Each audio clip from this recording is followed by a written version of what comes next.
एडिशनेल एसपिया कर्टआव फैनानैहाय बाथाखौ बेल होना होनदों न'खरनि मानसिखौ थांनानै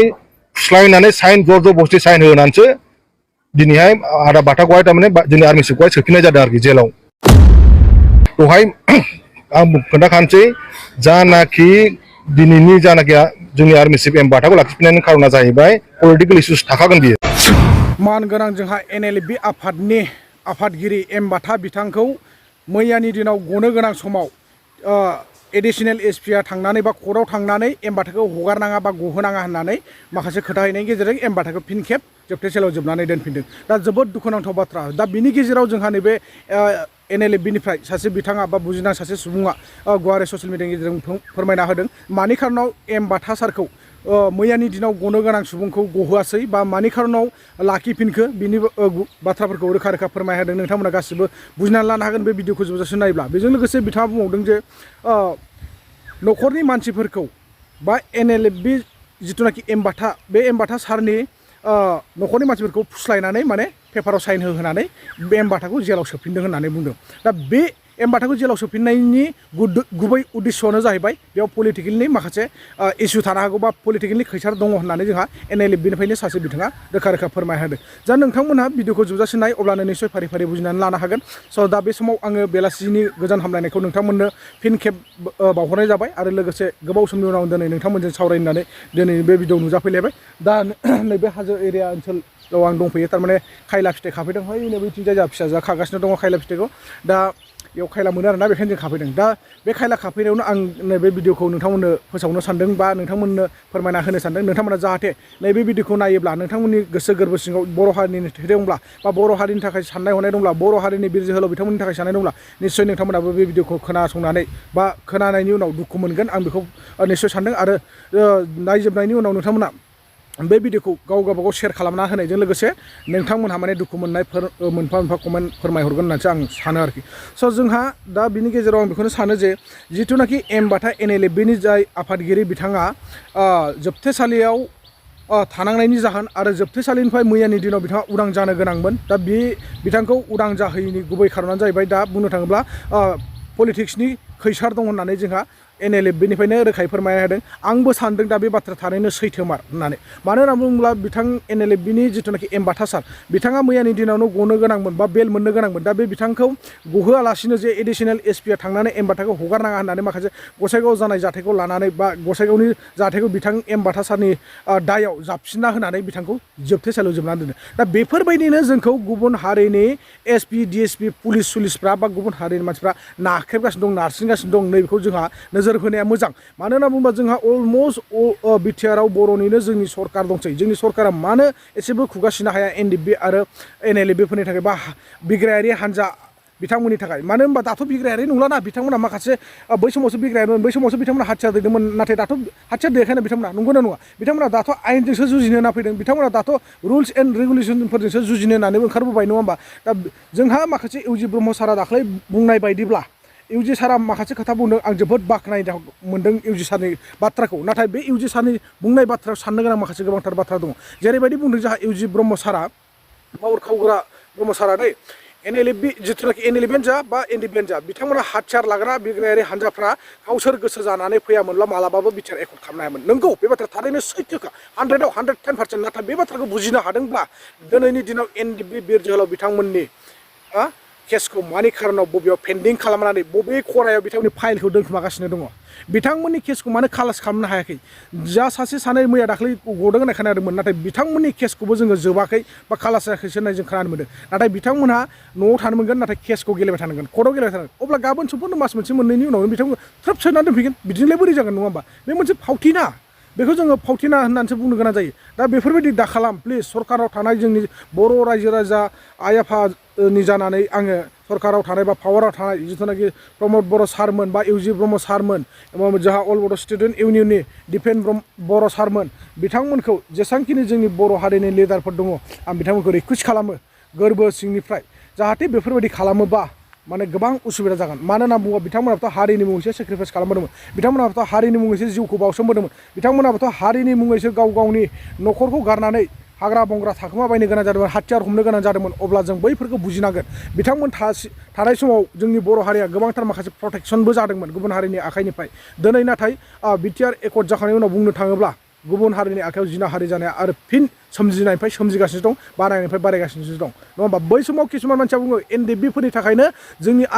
बिब' बिनानाव बिमा बिफाफ्रा जिनाहारि जानांदों बाट बाथ्राया सैथोआनो नोंगौ जानांदोंबो नाथाय दिनैबो बै समाव जि समाव एनडिएफबि आफादा थानाय समाव हमना ला आङो 100खौ बुंबाय 100आनो जिनाहारि जानांबाय नाथाय दिनैनि दिनाव सुक्ति जाखांनायनि उनाव मारैहाय 100आव 10% बारायगासिनो दङ जिनाहारि जानाया जों खोनानो मोनगासिनो दङ ससियेल मिडिया जोङो जोबनोनो थांला सोरांब्लानो खालि भाइरेल जानाय बर' हिन्जावसाफ्रा सोरबा मुस्लिमफोरनि आखायाव जिनाहारि जाबाय गुबुन सोरबा हारसाफोरनिनो हनै माबा माबि जातिफोरनि आखायाव जिनाहारि जाबाय रेप खालामजाबाय नैफोरबायदि बाथ्राखौसो जों खोनाबाय थानो मोनो दा बेखायनो आं सानो जिथुनाखि बिर जोहोलाव बिथांमोन जेसेबांखिनि जोबथेसालियाव जोबजानानै दङ बिथांमोननि थाखायसो दासिमबो एसेबाबो प्रटेक्शन दङ होननानै आं सानो एनडिएफबि दङ होनना बुंब्लानो बिथांमोना एनडिएफबिखौ माने सिक्सपायार जाजोब्बाय होननाय लोगो लोगो बिथांमोना बारा गिनाय गैला दिनै एनडिएफबि आफादा दङ दासिमबो सिक्सपायार जादोंब्लाबो एनडिएफबिया एनडिएफबिनो दङ मात्र हाथियारखौल'सो सरकारनो गथायदों होननानै जोंनि खुगानिफ्राय मिथिनो मोननांगोन अब्लानो बिथांमोनहा गिफिनगोन आरोखि दा बेखायनो आं सानो जे जिथुनाखि मैयानि दिनाव जोंहा एम बाथा सारखौ एनएलएफबिनि आफादगिरि सारखौ बख'नो गोनांमोन बा गहोनो गोनांमोन नैबेयाव केस जाबसिननाया बिराद गाज्रि जादों आं बेखौसो सानदों आरो दा बेखायनो जोङो माबोरैबा केसफोरखौहाय फोजोबनानै होनो हागोन बेखौसो जों सिन्था खालामनांगौ आरो आं सानो जे बेफोराव माने जोंहा बिटिआर सरकारफ्राबो एसेबाबो खुगा खेवना होयोब्ला निस्सय गजबगोन आं बेखौसो सानदों दा बेवहाय आंनि बुंनांगौआ बेनो जे जोंहा प्रमद बर' साराथ' बिनि सायाव फंसेबो बाथ्रा बुंखानाय नङा आरो हाखानायबो नङा मानो होनना बुङोब्ला बिथांमोनहा गाव गावनि गादिनि थाखाय सिन्था खालामो गाव गावनि सिटनि थाखाय बिथांमोनहा सिन्था दङ दिनै आं बे बाथ्राखौ बुङोब्ला आंखौ सिएमनिफ्राय बोख्लायोबा आं बबेयाव जिरायनो मोनगोन नैखौ सानदों नाथाय बर' हारिया बोख्लायहोनाय नङा मिथिबायना बर' हारिफ्रा मालाबाबो समाजनि थाखाय मोजां खामानि मावग्रा लिडारखौ मालाबाबो गादिनिफ्राय बोख्लायहोनाय नङा बेखौ हले गोसोआव लानानै थाबानो जाबाय स' बेनि गेजेराव आं माबाफोर बुंनायनि गेजेराव गेना गोरोन्थि जादोंमोन नोंथांमोना निस्सय अननानै निमाहा होदो आरो आं बुंनायखौ एसेखिनियाव फोजोबबाय नोंथांमोना फुल भिडिअखौ नायनानै निस्सय बुजिना लादो एम बाथा सारखौ मैयानि दिनाव मानि खारनाव हगारासै आरो न'खरनि मानसिफोरखौ माबायदि फुस्लायनानै साइन होहोनानै एम बाथाखौ जोबथेसालियाव जोबनानै दोनफैखो बेखौ नायनानै ला बेला थारमाने दिनै दा माबासिमाव माने 5थासिमावबाबो अर्डार मोनहैनायनि चान्सेस दङ आरोखि 99% चान्सेस दङ बिसानाखि एनआइ केस दङ एनडिएफबिनि जानानैहाय बे अर्डारा मोनथ'वाखै आरोखि मोनगोन आरोखि मोननायनिथ' चान्सआ 99%आनो दङ जिखि जाया खुसिनि बाथ्राया बेनो दा एनआइनि केसाव दा माने जानाखि एनडिएफबिफोर फासिना दंमोन बिसोर दा उदां अख्राङाव फैनो हासिगोनानो जाहैबाय दा आरो मोनसे गेजेराव जाहैबाय जोंनिया दुखुनांथाव बाथ्राया जाहैबाय दिनैनि जारिमिनाव जोंनि एम बाथा बिनिखौ थारमाने आरो बे बेल मोनाखिसैलाय बेखौ लाखिबावलायबाय गोदान केसाव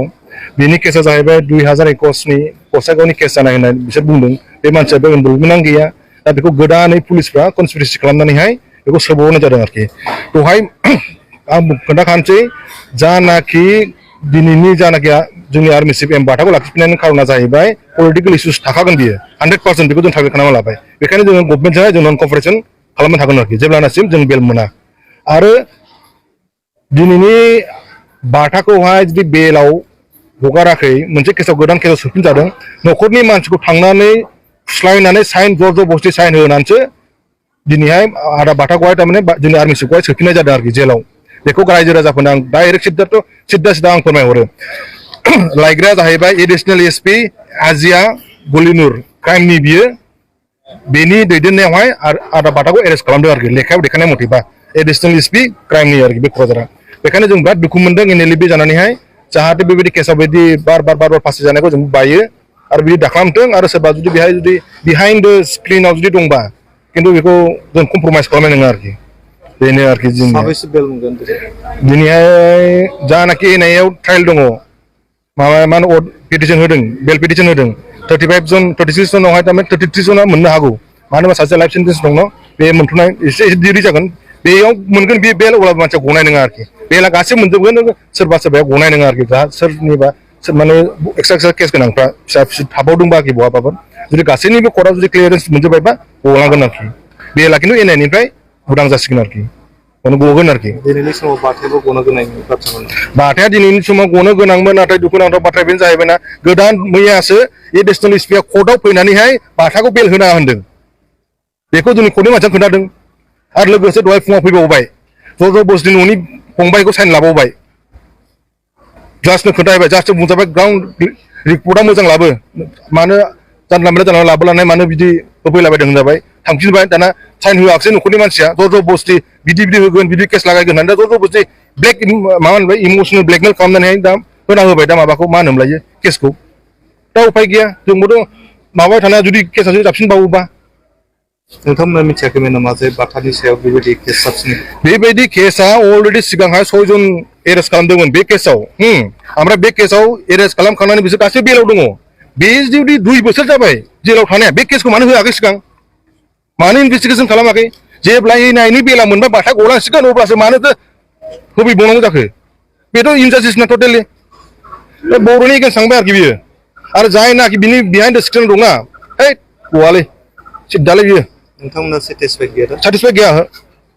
बोरै जानांगौ जाखो नोंनि मानसिया जुदि जेलाव थायोबा नों बोरै सेटिसफाइड मोनगोन नामा रायजो राजाफोरनाव सोङो रायजो राजाफ्रा बुंगोन सेटिसफेक्सन जानाय नङा होननानै मा बुंनो लुगैयो बिटिआर सरकार आंथ' सरकारखौ गासैबो खावलायो आं बिटिआरखौल' खावलायो आं आसाम गभर्नमेन्टखौ खावलायो इन्डियान गभर्नमेन्टखौ खावलायो बिटिआर सरकारखौ गासैबो खावलायो जोंनि बर'फ्रा जानाखि दावहा नांबोबाय माबा मोनसे मोननो थाखाय दा गासैबो